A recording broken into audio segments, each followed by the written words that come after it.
While other teams are playing in March Madness, the Raptors are playing in March Sadness as they finish off the month of March with a 1-13 record. So, what is the reason for the Raptors' struggle over this stretch? Let's get into it.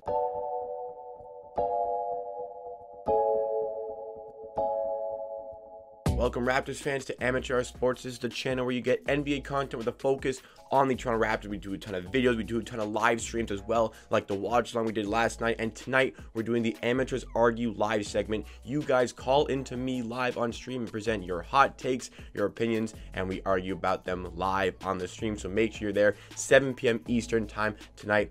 Don't miss it right here on the channel. But if you want to stay up to date with all this great content coming through on the YouTube channel, make sure to hit that subscribe button down below. Show your support to the channel. Join the movement on our road to 2.5K. And today, we're talking about the Raptors' struggles as they pile on with another disappointing loss. I mean, disappointing. There isn't a strong enough word for the feeling about this loss. This is a real gut-wrenching loss to the Oklahoma City Thunder. The Thunder, they suck. And they suck when Shea and Lou Dort are available to play, which they weren't even last night. And the Raptors still got torched against the Oklahoma City Thunder. It really doesn't get worse than this. I called the Raptors' loss to the Houston Rockets rock bottom, but I feel like this goes just a level lower than that, and it got worse. I couldn't even conceive the reality where it got worse, but it got worse. And in the video today, we're going to take you through the story of how the Raptors were given this impossible situation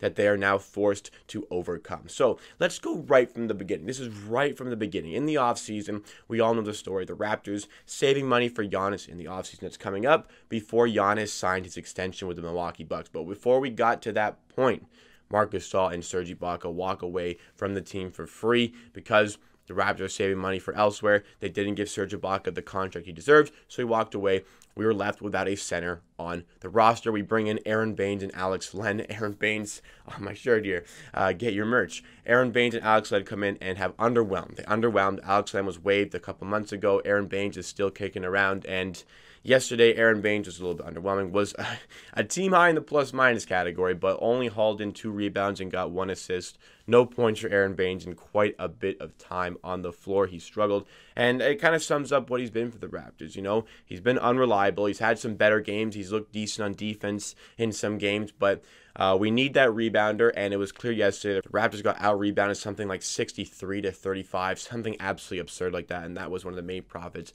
of their losses. So not having a center was a problem, and it was a problem that we recognized about 10 games into the season at 2-8, that we really were missing those centers that we had previously on the team. Then we progressed through the season. We recovered from the 2-8 start. We're 17-17. We're playing a lot better. Aaron Baines is playing a lot better, but we're still not quite getting the rebounds that we should be getting over the course of the game. Then the health and safety protocols hit, and the Raptors lose 5 straight games while 3 of their starters are missing: Fred VanVleet, OG Anunoby, and Pascal Siakam, while 2 bench players are also missing. So the Raptors really struggled in this stretch. And not to mention the fact that over the course of this season, the Raptors are playing every single game away from home. They're playing every single game that is a home game in Tampa Bay. So the Raptors not playing in their own arena, not playing in a comfortable situation, are having to fight through these tough circumstances already. Already tough circumstances, not having a true center and playing away from home. Now, 3 of their starters are missing, and 3 of their starters, in fact, get COVID-19, which takes a humongous toll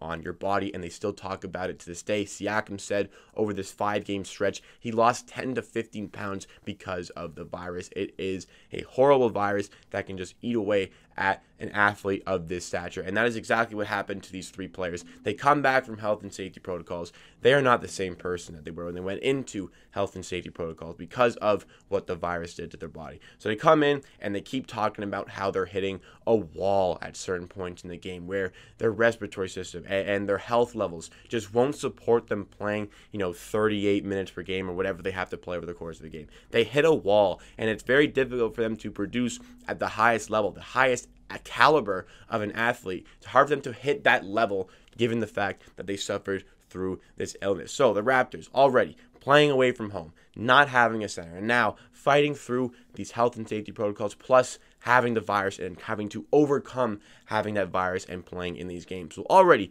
these guys are really, like the young core guys, Van Vliet, Siakam, OG. They're really in a tough situation personally. Then at the deadline, when we really needed to acquire a center, we traded Norm for Gary Trent. Gary Trent was fantastic last night, phenomenal last night. He's looking like a decent player. But what we really needed to do was acquire a center for these guys, and we did not. We left them hung out to dry. And these guys who already suffer from some real health conditions and they can't get up to the fitness levels of the desired for an NBA player, and yet we trade away two of our depth pieces in Terrence Davis and Matt Thomas. Nobody is signed in to replace them. So still, all these guys got to play through these impossible situations where they can't run like they used to. They're still getting back up to 100%. And then more health and safety protocols things said. And Paul Watson and DeAndre Bembry are out for health and safety protocols. Paul Watson getting a lot of minutes, as is DeAndre Bembry at the moment. Patrick McCaw goes down with an injury. And now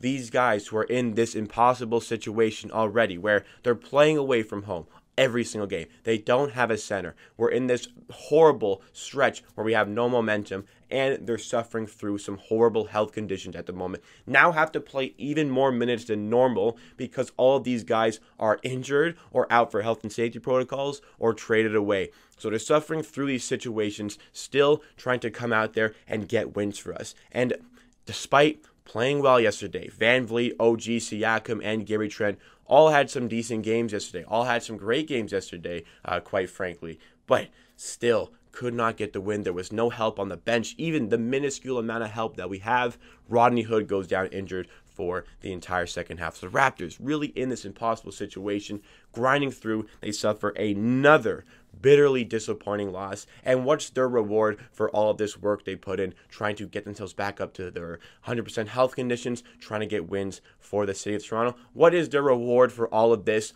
Fans out here celebrating the fact that we continue to lose. Imagine the mental toll it's taking on these players.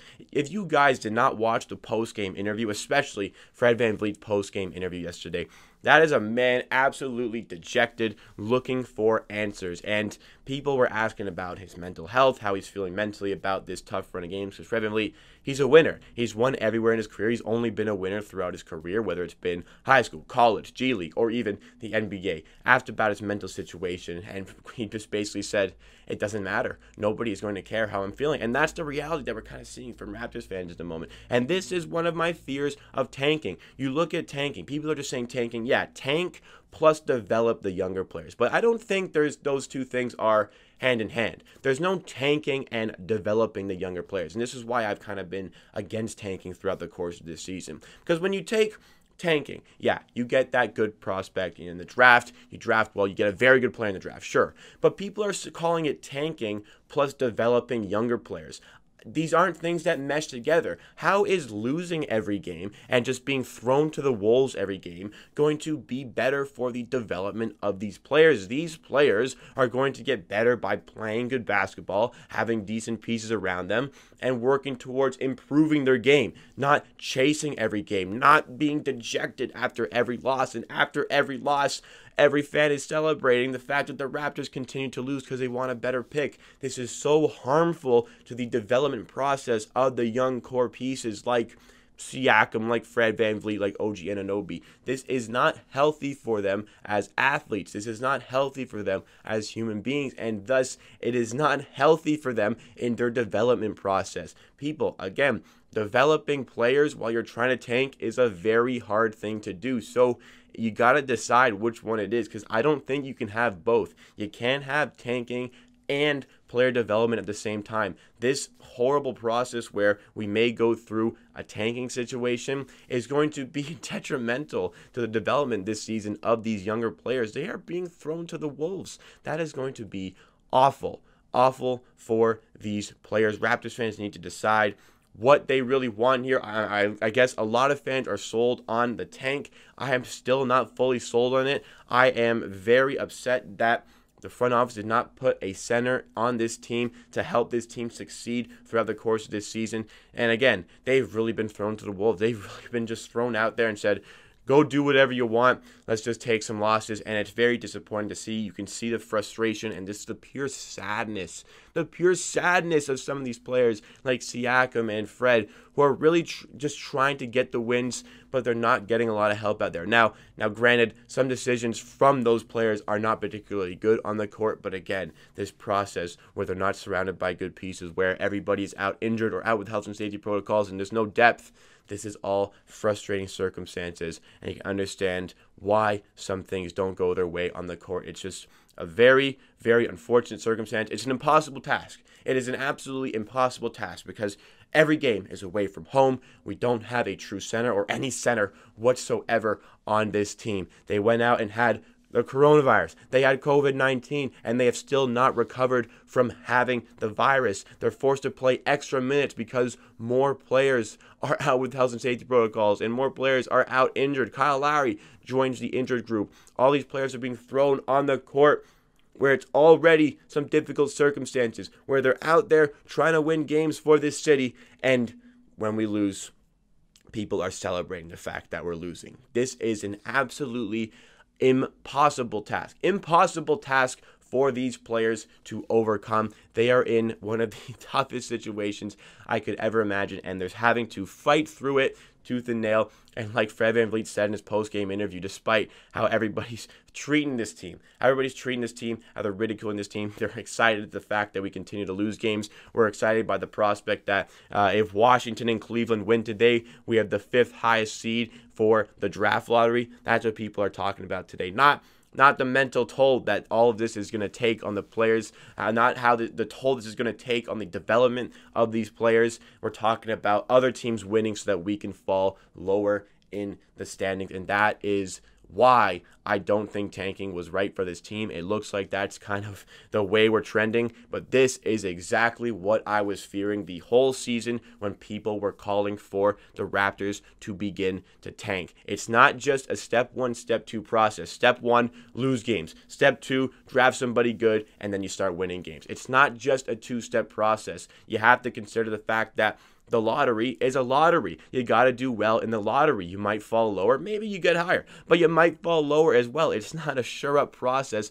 when you enter the draft lottery. You also have to consider the toll it's going to take on these players, the toll it is going to take on their development as these players look to improve their game to be better for the Toronto Raptors going forward as they enter their 4-year contracts, as they start their 4-year contracts this season. You have to consider all of these things together, and if it is going to be beneficial for this Toronto Raptors team, that's something we'll have to find out in the future. But right now, I don't like what I'm seeing out there on the court, and I don't like what I'm seeing from the front office. I think it's the front office that put us in this situation by not getting a proper center. They've had months to do it, and they still have yet to put a center on this team to help these guys out. I blame it on them. So again, time will tell what effect this will have in the long term. Maybe we'll be looking back in 2 years. Holy shit, we've got a sick player from the 2021 NBA entry draft. That was so worth it. That was so worth the tank, but maybe we won't. We'll have to wait and see how everything pans out. People can speculate, but the fact of the matter is we're going to have to wait and see how everything turns out. So today I'm very interested to see what you guys think about this situation. Do you disagree? Do you agree with me? I want to hear all of your thoughts and opinions in the comments down below. I also want to hear all of your thoughts and opinions on basketball, on the Raptors, or on just fast food. Anything you want to argue with me about tonight at 7 p.m. Eastern Time, call in live to the stream and let me know your thoughts, and we'll have a very calculated discussion. But that is it for me for today until tonight at the stream. Thank you so much for watching. If you are still here, please like the video. If you like, it goes a long way to helping the channel, and subscribe to Amateur Sports for more content just like this. Remember to follow us on Twitch, twitch.tv/Amateur Sports. On Tuesday, we do our first Twitch live stream. Shop the merch. I'm wearing the Aaron Baines point counter shirt, fitted with the amount of points he got last night. Aaron Baines point counter 0. We have a ton of merch. Go check out all the links in the description. Join the Discord. Donate to stream to support just that extra little bit. And at the end of the day, I believe what I say. If you disagree, that is okay. We'll see you again next time for another video.